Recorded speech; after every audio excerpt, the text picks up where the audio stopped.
네, 경제현안 알아보는 경제학기 시간입니다. 오늘도 다양한 경제 이슈들 권혁준 경제평론가와 함께 살펴보도록 하겠습니다. 어서 오십시오. 네, 안녕하십니까. 예.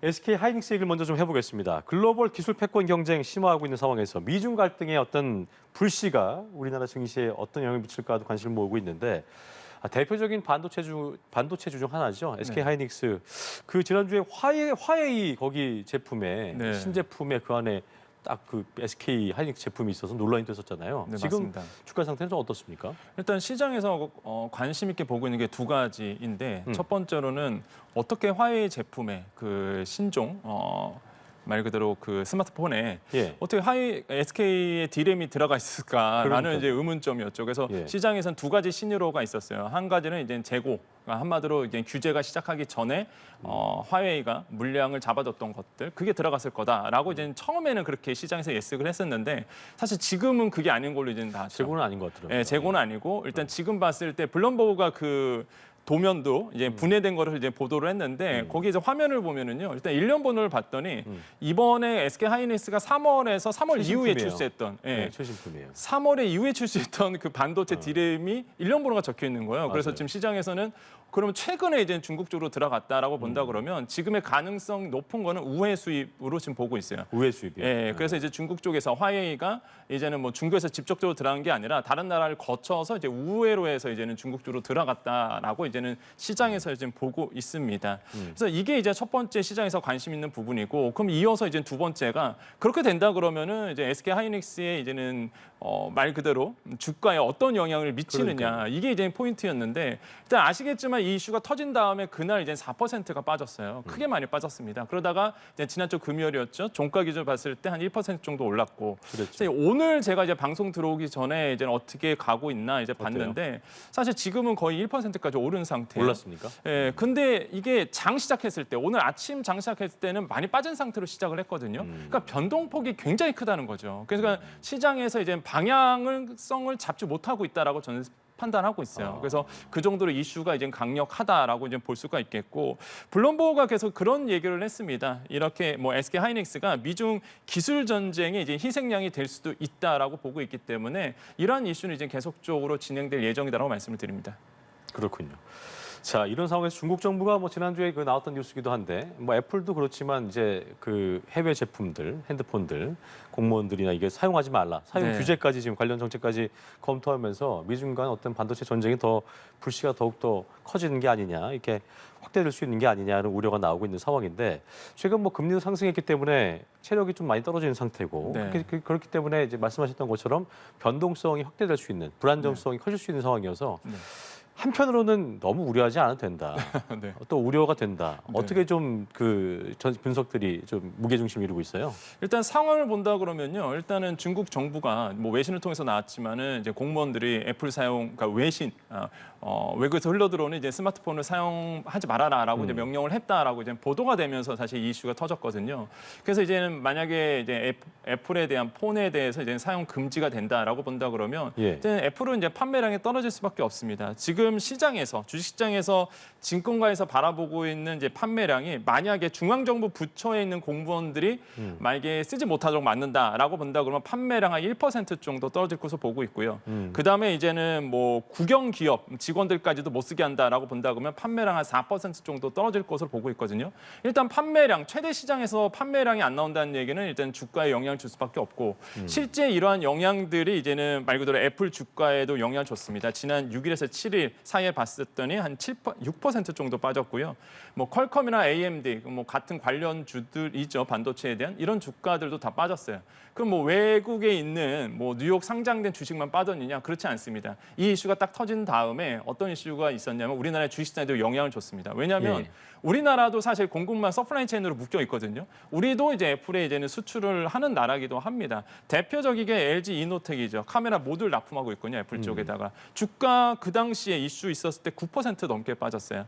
마찬가지로 이제 LG 디스플레이죠. OLED 패널 제공하고 있는데 이것도 사실 그러다 보니까 관련주로 묶이면서 빠졌습니다. 그러니까 이게 애플에 대한 판매량 감소는 결국 우리나라에 대한 주요 종목들, 특히 반도체주에 악영향을 끼칠 수 있어요. 그래서 이제 시장에서 예상하기에 반반으로 갈려 있습니다. 부정적 시간 갖고 있는 분들 있죠.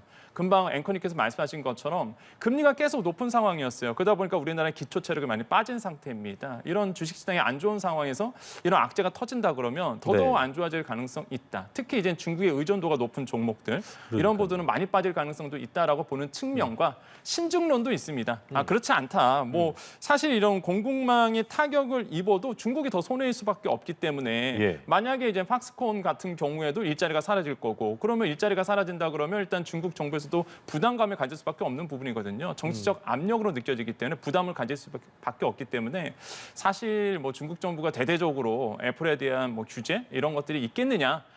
그렇진 않을 거다라고 보는 신중론도 있어요. 그러면서 이번에 아이폰 신종이 나옵니다. 신제품이 나오는데 나오잖아요. 예, 15. 요때 이제는 반등이 나올 수도 있다. 이런 어떤 의견도 지금 갈리고 있다고 말씀을 드립니다. 어쨌든 불안정성은 좀 커지고 있는 상황이기 때문에 네. 추이를 지켜봐야 되긴 맞습니다. 하겠네요. 알겠습니다. 자, 은행 얘기 좀 해볼게요. 5대 시중은행에서 지난 5년 동안 발생한 금전 사고액, 저희가 뉴스 보도 통해서 이제 사건 사고를 통해서 은행 뭐 직원들의 횡령 사고들 맞습니다. 뭐 정말 어떻게 이렇게 돈을 본인들이 가져갈 수 있지? 금융사고를 그러면 그 큰 액수의 금융사고 잇따르고 있는 상황인데 금전 사고액 5년 동안 991억이었는데 회수가 한 10%밖에 안 된 것 같더라고요. 네. 예. 이게 지금 사고액은요, 봤습니다. 이게 금융감독원의 자료인데 이게 19년부터입니다. 올해 7월까지의 이제 조사가 된 건데 이게 사고액이 991억 9,300만 원 정도가 이제 집계가 됐습니다. 예. 사실 여기 봤을 때 회수 금액이 108억 정도밖에 안 됐는데 지금 뭐 차트에 나오고 있죠. 시중 5대 은행의 금전 사고 현황인데 네. 일단 우리은행 같은 경우에는 가장 크죠. 그럴 수밖에 없는 게 최근에 작년이었죠. 이게 600원대 횡령 사고가 있었어요. 그러니까 이게 이제 포함이 되면서 가장 큰 금액으로 이제 조사가 되고 있고 KB국민은행 같은 경우에도 지금 수사 중에 있지만은 일단 뭐 150억 원의 이제는 부동산 담보대출 서류 조작 사고 요게 좀 있었거든요. 업무상 배임이었는데 이게 이제 수사 중에 있습니다 지금. 그래서 그게 이제 포함이 되면서 사실 이제는 지금 금전 사고 중에서 2위를 이제 차지하고 있죠. 그렇군요. 그러면서 사실 뭐 총 합으로 본다 그러면 991억 원 정도가 되는데 회수된 금액은 이제 108억이다 보니까 사실 거의 이제 회수가 안 되고 있는 모습인데 이런 사건 사고의 유형을 본다 그러면 뭐 차트에도 아까 나왔지만 횡령 사고가 대부분입니다. 그래서 횡령 사고가 가장 크고요. 그러니까 내부 직원의 횡령이겠죠. 그다음에 이제 외부인에 대한 사기 부분도 있고 그다음에 무장 강도, 해외 사례 같은 경우는 있습니다. 이런 것들이 이제 포함이 되면서 나오고 있고 회수 금액이 아까 말씀드린 것처럼 거의 안 되잖아요. 108억이면은 거의 말씀하신 것처럼 뭐 10분의 1 이 정도밖에 안 되는데 그런 이유가 일단 사고 발생 인지 시점이 늦습니다. 그러니까 사고가 이미 일어났는데 그걸 발견하는 게 너무 늦는 거예요. 그러다 보니까 사실 조치도 늦어질 수밖에 없고 그래서 이제 회수가 덜 되는 문제들이 지금 밝혀지고 있고요. 그래서 지금 대응책으로 여러 가지가 나오는데 첫 번째 대응책으로 지금 나오고 있는 게 이제 명령휴가 제도입니다. 그러니까 이게 금융권에서 쓰여 있는데 아마 다른 기업 CEO들도 아마 관심 있게 볼 부분이에요. 그게 뭐냐면 명령휴가 제도는요. 일단은 그 금융권에서 돈을 만지는 데가 있습니다. 그런 부서들이 있거든요. 횡령 사고가 일어날 가능성이 좀 크죠. 그러면 거기에서 회사가 그 직원들한테 강제로 이제 휴가를 보내는 겁니다. 그래서 명령휴가 제도예요. 그래서 너 휴가 지금 가라. 불시에 보내거든요. 그러면 갑자기 휴가를 가게 되면 그 자리에 다른 사람이 와서 이제 그 업무를 보겠죠. 확인을 해보는 거죠. 그렇죠. 그러면서 횡령이 있는지 없는지를 다 뜯어봅니다. 그래서 이제는 책임을 지게 하는 부분인데 사실 대부분의 횡령 사고 일어나면 그 담당 직원이 휴가를 안 가요. 안 떠납니다. 그 자리를 안 떠나요. 부서 이동도 안 되고. 암행어사 같은 휴가인 거네요. 그렇죠. 그러다 보니까 이제는 이런 금융권에서는 명령휴가 제도가 있는데 이게 확대가 안 되는 거예요. 그래서 그렇군요. 이번에 이제는 대응책으로 이 명령휴가 제도에 대한 대폭 확대 실시 이거를 이제 요구하고 있고 아마 이것도 자리를 잡아가지 않을까 생각하고요. 예. 또한 금강원의 실효성이 있는 어떤 제도 개선 이런 것도 이제는 시장에서 요구하고 있다고 말씀을 드립니다. 알겠습니다. 자, 마지막으로 물가 얘기를 좀 해볼 텐데 요즘 뭐 피부로 느끼는 체감 물가는 높기도 하고 장바구니 물가 최근에 얘기했었기 때문에 네. 뭐 그런 부분도 있겠습니다만 저희가 이제 전 세계적으로 물가가 어디가 높아 할 때 뭐 뉴욕이나 샌프란시스코 가면은 정말 높다 하잖아요. 네. 근데 서울이 그렇게 뭐 사과도 그렇고 바나나, 소고기, 네. 계란 사람들이 많이 먹는 음식인데 네. 이게 아시아 120여 개 도시 중에서 가장 비싸다면서요. 맞습니다. 지금 예. 이게 넘베오라는 사이트가 있는데 이게 세계의 557 도시 국가에서 네. 이제 순위를 봐요.